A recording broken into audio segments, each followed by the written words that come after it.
Ou melhor que quem, velho? Cacete, velho. Essa Mas fogueira você tá bateu a muito... punheta do lado de uma fogueira. Para de reclamar de fogueira e dá graças a Deus, velho, que existe o fogo. Puta merda, velho. Deve ser muito doido, velho. Bater a punheta dentro da fogueira.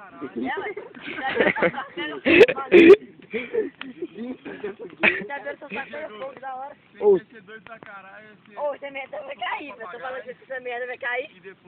fala comigo. Essa merda vai cair, velho. Nu.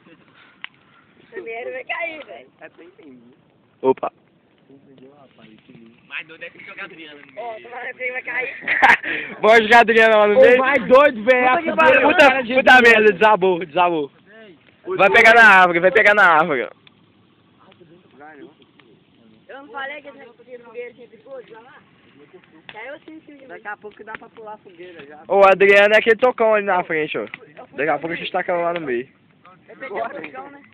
Os colchão na beira da fogueira da gente aí. A Adriana é a que mais resiste. Fogueira começa A Adriana é aquele toco lá, ó. Daqui a pouco a gente vai tacar ele no meio.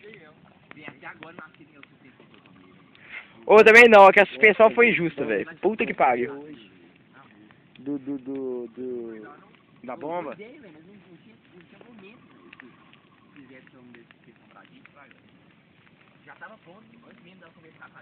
Aquela vaca filha da puta. Você foi como é que o negócio aí?